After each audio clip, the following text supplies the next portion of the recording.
નમસ્તે મિત્રો, શ્રી શિવાય નમસ્તુભ્યમ. તો તમે જોઈ શકો છો કે આપણે રાજગીરાની જે ધાણી આવે છે એના આપણે લાડુ બનાવેલા છે અને આપણે ઉત્તરાયણના નિમિત્તે આપણે આ લાડુ બનાવવાના છે. તો ચલો આપણે એની રેસીપી આપણે જોઈ લઈએ.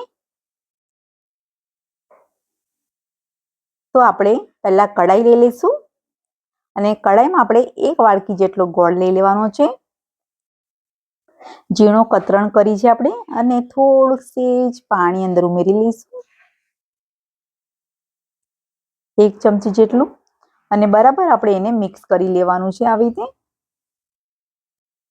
બરાબર આપણે એને મિક્સ કરી લેવાનું છે અને ગોળ આપણે ઓગળવા દઈશું. આપણે તો તમે જોઈ પણ શકો છો ગોળ આપણો સરસ રીતે ઓગળી ગયો છે. હવે આપણે એને એક તાર થાય એ પ્રમાણે આપણે એને થવા દેવાનું છે. તો તમે જોઈ પણ શકો છો એકદમ બબલ્સ જેવું આવી ગયું છે અને આપણે એક તાર થઈ ગયેલો છે. તો આપણે એને બરાબર આપણે કમ્પ્લીટ રીતે હલાવી લઈશું.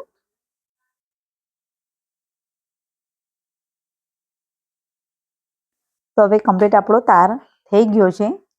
તો હવે આપણે એના અંદર અડધી પા ભાગ જેટલો ખાવાનો સોડો છે એ અંદર ઉમેર્યો છે અને બરાબર આપણે મિક્સ કરી લેવાનું છે. હવે આપણે જે રાજગીરાની ધાણી છે એ આપણે અંદર ઉમેરીશું. તો 2 વાડકી જેટલું આપણે રાજગીરાની ધાણી લઈ લીધી છે અને બરાબર આપણે બધું મિક્સ કરી લેવાનું છે.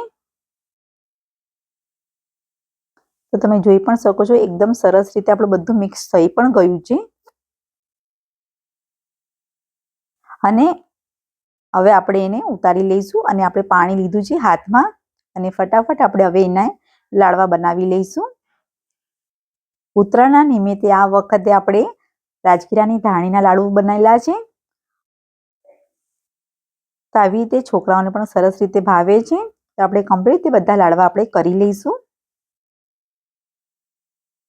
તો આવી રીતે આપણે બરાબર દબાવીને આપણે કમ્પ્લીટ રીતે લાડુ આપણે કરી લઈશું અને બધા આપણા કમ્પ્લીટ રીતે થઈ ગયા છે. અને જો તમને મારો આ વિડીયો પસંદ આવ્યો હોય તો પ્લીઝ લાઇક, શેર અને સબસ્ક્રાઇબ કરવાનું ભૂલતા નહીં. Thank you.